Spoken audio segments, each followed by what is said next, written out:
Hello दोस्तों, आज मैं एक आपको बहुत ही इमोशनल कहानी सुनाने जा रही हूँ। आप सुनकर रोने लगेंगे। और इससे पहले करना है आप सबको एक काम। जो भी लोग पहली बार चैनल पर आए हैं, वीडियो को पहली बार देख रहे हैं, तो चैनल को सब्सक्राइब कर लीजिए। आपके सीधे हाथ पर रेड कलर का बटन है, उसको दबा दीजिए और घंटी को भी दबा देना, ताकि आप कोई भी कहानी मिस ना कर पाएँ। तो चलिए फिर आज की कहानी को शुरू करते हैं। मेरा नाम शबनम है। मैं दिल्ली की रहने वाली हूँ। बचपन से ही मैं बहुत खूबसूरत, बहुत मस्त और अपनी मस्ती में रहने वाली लड़की थी, या कहें तो मैं किसी की ना सुनने वाली, बेबाक और अपनी ज़िंदगी को अपने तरीके से जीने वाली लड़की थी। हम 7 बहनें थी और एक भाई। मैं एक मुस्लिम फैमिली से बिलोंग करती थी, लेकिन जो भी हमारा कल्चर था, मैं उसको पूरी तरह निभाती थी। घर से बाहर जाना होता तो बुर्का पहन कर जाना। हम सभी बहनों का यही था।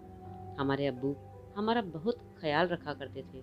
हमें कभी भी किसी भी चीज़ की कमी नहीं होने दी।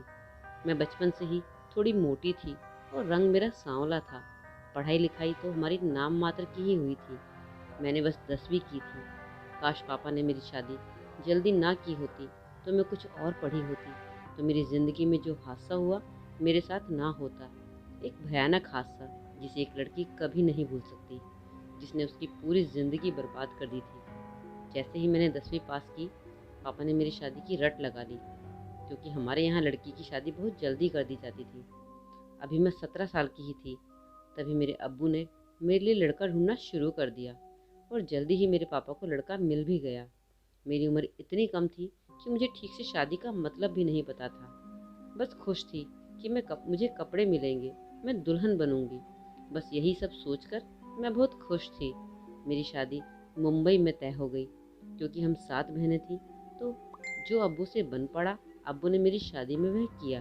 बारात आई तो मैं बहुत खुश थी। मेरे अंदर बहुत से सपने थे, जो हर लड़की के शादी को लेकर होते हैं। हमारा निकाह पढ़ा जा चुका था। मैं कमरे में बैठी थी तो मुझे कुछ आवाज़ें सुनाई दी। मैंने अपनी एक सहेली से पूछा तो उसने मुझे बताया कि वहाँ कुछ लेन देन के ऊपर बात चल रही है, लेकिन उसमें मैं कर भी क्या सकती थी। मुझे सुबह विदा होकर मुंबई भेज दिया गया। मैंने अपना पहला कदम ससुराल में रखा। कुछ रीति रिवाज के साथ दिन की शुरुआत हुई। रिवाज के साथ साथ मेरे कानों में कुछ आवाज़ें भी गूंज रही थी। कोई कह रहा था कि दिया ही क्या है, इसके बाप ने। कोई कह रहा था इज्जत नहीं हुई। खासकर मेरे ससुर इस तरह की बातें कर रहे थे। पर मैं नई नवेली थी, मैं चाहकर भी कुछ नहीं कर सकती थी। रात को मेरे पति कमरे में आए। हम दोनों के बीच कुछ इस तरह की लेन देन को लेकर बातें हुई। मैंने कहा, तुम्हारे अब्बू इतना सब सुना रहे हैं, क्या बात हुई, क्या कमी रह गई है?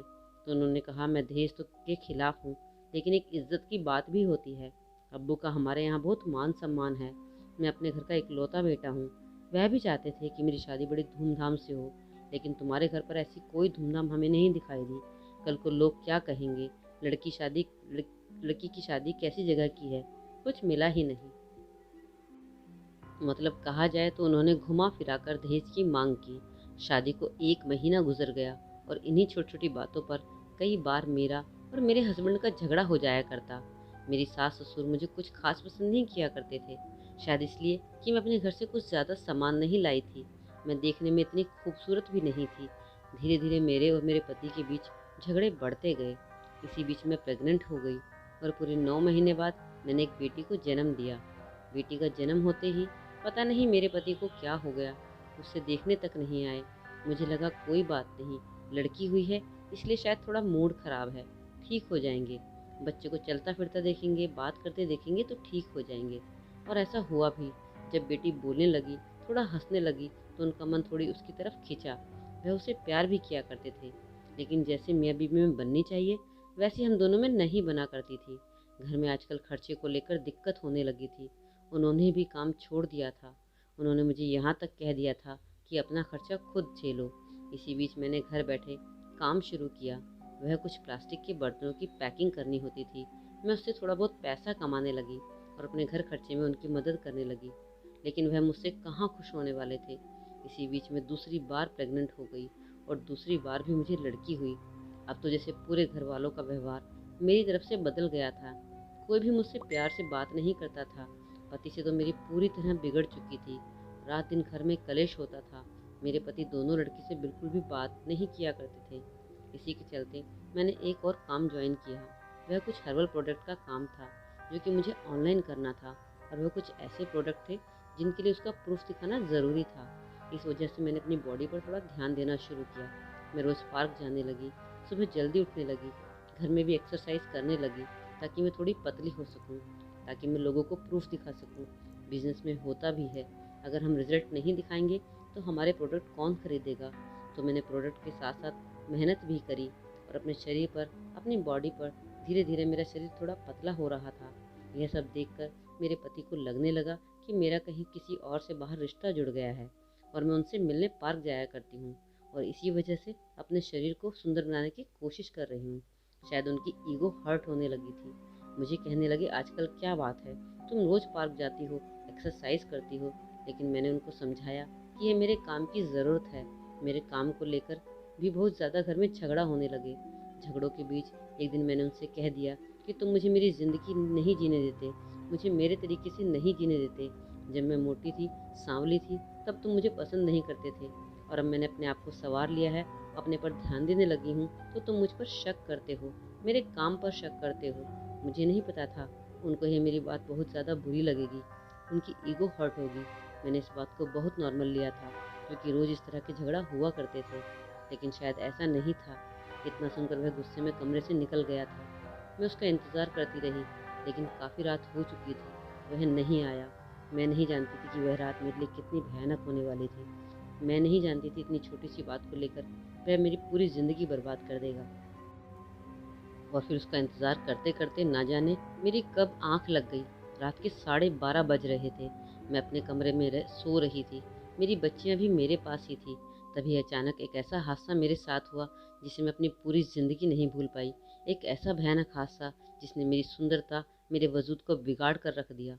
न जाने वह कब घर में आया, मुझे पता ही नहीं चला। और जब मुझे पता चला, मुझे ऐसा लगा जैसे घर में बम ब्लास्ट हो गया हो। चारों तरफ धुआं, जलन। ऐसा लग रहा था जैसे मेरे शरीर पर किसी ने जलते अंगारे फेंक दी हो। उस रात मेरे पति ने मुझ पर तेजाब फेंका, और इतने से भी उसका मन नहीं भरा। मेरे कानों में आज भी उसके शब्द गूंजते हैं। उसने तेजाब डालते समय मुझसे कहा था कि जा, जी ले अपनी ज़िंदगी, अब देखता हूँ कैसे जिएगी अपनी ज़िंदगी। मैंने अपनी दोनों आंखों को ज़ोर से बंद कर लिया था। मुझे बहुत जलन हो रही थी। मैं इस तरह से चिल्ला रही थी कि शायद आज तक मैं कभी इतनी तेज़ आवाज़ में नहीं चीखी थी। मेरी आवाज़ सुनकर आसपास के लोग इकट्ठा हो गए। कोई अपने घर से दूध लाया, कोई अपने घर से ठंडी चीज़ लेकर आया। जिससे जो हो सका उस टाइम पर मुझे ट्रीटमेंट देने के लिए उसने वह किया, और तुरंत मुझे अस्पताल ले जाया गया। वह एक सरकारी हॉस्पिटल था। मुझे वहाँ एडमिट करा दिया गया। मेरा दिमाग चल रहा था, मुझे जलन हो रही थी। मैं बस यही कह रही थी, मुझे बचा लो, मुझे बचा लो, मुझे जीना है। लेकिन सरकारी अस्पताल में ट्रीटमेंट थोड़ी देर से मिलता है। इसी बीच बीच मुझे कई पेशेंट की इसी तरह की चिल्लाने की आवाज़ें आ रही थी, और मुझे यह भी महसूस हो रहा था उस 2-3 घंटे में 4 से 5 लोगों की जान भी जा चुकी थी। यह सब सुनकर मैं अपने मन में घबरा रही थी कि मैं बचूंगी या नहीं। मेरी अम्मी और अब्बू आ चुके थे। मैं अपनी माँ से चिल्ला चिल्ला कर कह रही थी, अम्मी मुझे यहाँ से निकाल लो, मुझे बचा लो। जैसे तैसे करके मेरे माँ बाप ने इधर उधर फ़ोन घुमाकर मुझे एक प्राइवेट हॉस्पिटल में एडमिट कराया। वहाँ जाते ही मेरा ट्रीटमेंट अच्छे से किया गया। मेरे बच्चों को मुझसे दूर कर दिया गया। डॉक्टर मेरे माँ बाप को 72 घंटे का टाइम दिया। अगर इसने 72 घंटे निकाल लिए तो हम इसे बचा पाएंगे। और उन्होंने मेरा ट्रीटमेंट बहुत ही अच्छी तरीके से शुरू किया, और भगवान का शुक्र था कि मेरी जान बच गई। मैं 6 महीने तक इस अस्पताल में रही, लेकिन इस दौरान मेरी एक आंख पूरी तरह ख़राब हो चुकी थी, जिसे डॉक्टर को निकालना पड़ा, नहीं तो इन्फेक्शन पूरी बॉडी में फैल सकता था। जब मेरी आंखों से पट्टी खोली गई तो मुझे सिर्फ एक आंख से दिख रहा था। मैंने अम्मी से पूछा, माँ मुझे दूसरी आंख से क्यों नहीं दिख रहा है? माँ ने कहा, अभी ऑपरेशन किया है, इलाज चल रहा है, जल्दी तुम देखने लगोगी। मैंने माँ से कहा, माँ मुझे अपने बच्चों से मिलवा दीजिए। माँ ने कहा, मैं मिलवा दूँगी। लेकिन कई दिन तक मेरी माँ मेरे पास बच्चों को लेकर नहीं आई। वह शायद डर रही थी कि बच्चे देखेंगे तो मुझे डर जाएंगे। तभी एक दिन मेरी बहन मुझसे मिलने आई। मैंने अपनी बहन से उसका मोबाइल मांगा। वह कहने लगी कि मोबाइल का क्या करना है। मैंने कहा, एक बार दो तो सही। और मैंने जैसे ही मोबाइल का कैमरा ऑन किया, अपना चेहरा देखकर मैं इतनी बुरी तरह डर गई जैसे मैंने कोई भूत देख लिया हो। मैं ज़ोरों से चिल्लाने लगी। मैं कहने लगी, अम्मी तुमने मुझे क्यों बचाया? मैं इस तरह के चेहरे को लेकर नहीं जीना चाहती हूँ। मैं कैसे दुनिया को अपना मुंह दिखाऊंगी? मुझे नहीं जीना है। मुझे जहर का इंजेक्शन लगवा दो। मैं मरना चाहती हूँ। मैं इस चेहरे को लेकर नहीं जीना चाहती। जैसे तैसे मेरे अम्मू अब्बी ने मुझे संभाला और मुझे शांत किया। अब मैं समझ गई थी कि मेरी माँ मुझे बच्चों से क्यों नहीं मिला रही थी, लेकिन मेरे बहुत कहने पर मेरी माँ ने मेरे बच्चों को लेकर अस्पताल आई। मेरी बच्चियाँ मुझे देखते ही कमरे से बाहर निकल गई और चिल्लाने लगी। 7 महीने बाद मुझे मम्मी घर लेकर गई। मैं अपनी ज़िंदगी से मायूस हो चुकी थी। मुझे समझ ही नहीं आ रहा था कहाँ से शुरू करूँ और क्या करूँ। मेरे बच्चे मेरे पास नहीं आते थे। आप समझ सकते हो एक माँ के लिए उसके बच्चों से दूर होना कितना मुश्किल होता है। मैं धीरे धीरे घर में घुट रही थी। मैं बाहर नहीं निकलती थी। मैं आईना नहीं देखती थी। लेकिन धीरे धीरे मेरी माँ और मेरी कोशिशों से बच्चे मेरे पास आने लगे। एक दिन मैंने अपने बच्चों को एक फ़िल्म दिखाई, जो कि एक भूत से रिलेटेड फ़िल्म थी। उस फ़िल्म में एक बच्चा भूत के साथ खेल रहा था। मैंने बच्चों को समझाया, देखो भूत कुछ नहीं कहता है। तब जाकर बच्चों को समझ आया कि हमारी माँ भूत है तो क्या हुआ, हमें नहीं डरना है। और इस तरह से मेरे पास आ गए। लेकिन मैं ऐसे बैठे रहने वाली नहीं थी। मुझे अपनी ज़िंदगी में कुछ करना था। मैंने अपने पति की तरफ दोबारा पलट कर नहीं देखा। उसके साथ जो हुआ वह हुआ। पुलिस वालों ने उसका जो किया होगा, जो उसकी सज़ा थी उसे मिली होगी। मैंने कभी उसके बारे में जानने की कोशिश तक नहीं की, क्योंकि मुझे तो अपनी ज़िंदगी जीनी थी। इसी दौरान हम जैसे लोगों की मदद करने वाली एक संस्था मुझसे जुड़ चुकी थी, जो मेरी हेल्प करने के लिए आया करती थी। उन्होंने मुझसे पूछा कि तुम्हारा शौक़ क्या है। बचपन से ही मुझे मेकअप का बहुत शौक़ था। मैं एक मेकअप आर्टिस्ट बनना चाहती थी। मैंने उस संस्था में मेकअप आर्टिस्ट का एक कोर्स किया, जिसमें एक मैं सफल भी हूँ। मैं पूरी तरह एक मेकअप आर्टिस्ट बन चुकी थी। मैं लोगों का मेकअप किया करती थी और अपने आप को हमेशा सजा के रखा करती थी।